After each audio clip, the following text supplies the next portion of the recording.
Saudara Menteri Koordinator Bidang Kemaritiman dan Investasi Luhut Binsar Panjaitan berpesan kepada Prabowo Subianto soal memilih anggota kabinetnya.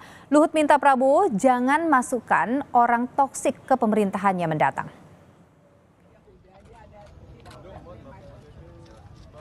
Menteri Koordinator Bidang Kemaritiman dan Investasi Luhut Binsar Panjaitan berpesan kepada Presiden terpilih Prabowo Subianto soal memilih anggota kabinetnya.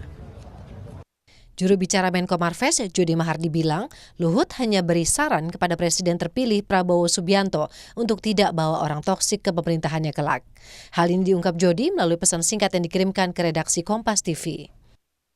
Terkait pernyataan Luhut, Ketua Umum Partai Amanat Nasional Zulkifli Hasan menyatakan Prabowo tahu yang terbaik dalam menyusun kabinet. Jangan sampai nanti pemerintahan Pak Prabowo itu ada orang yang toksik. Nah, kalau pandangan dari Pak Suwas saja gitu, pandangan secara umum aja gitu Pak.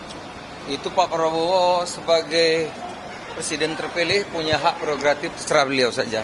Tahu yang terbaik ya. Sementara itu Ketua Umum Partai Kebangkitan Bangsa Muhaimin Iskandar menyebut menjauhi orang toksik bukan hanya harapan Luhut. Muhaimin bilang semua pihak ingin kepemimpinan yang baik. Bukan hanya harapan Pak Luhut, siapapun ingin kepemimpinan kabinet yang baik ya. Jadi bagaimana kriterianya saya kira semua orang juga paham. Partai Gerindra menilai pesan Luhut sebagai nasihat seorang senior kepada juniornya. Wakil Ketua Umum Partai Gerindra Habibur Rahman yakin Prabowo akan memilih orang-orang yang sejalan dengan pemikirannya. Pernyataan Pak Luhut ya, bahwa agar Pak Prabowo tidak membawa sosok toksik ke dalam kabinet. Ya tentu ini sebuah nasihat, ya sebuah masukan dari senior ya kepada juniornya bahwa antara para menteri dengan presiden harus ada kesamaan visi ya bagaimana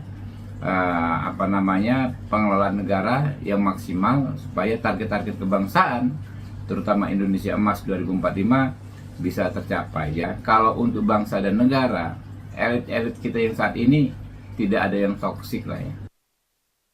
Sejak ditetapkan sebagai pemenang Pilpres, ada dua partai yang disebut siap mendukung koalisi Prabowo Gibran, yakni Partai Nasdem dan Partai Kebangkitan Bangsa. Sementara PDIP dan PKS masih belum menentukan sikap. Tim Liputan Kompas TV.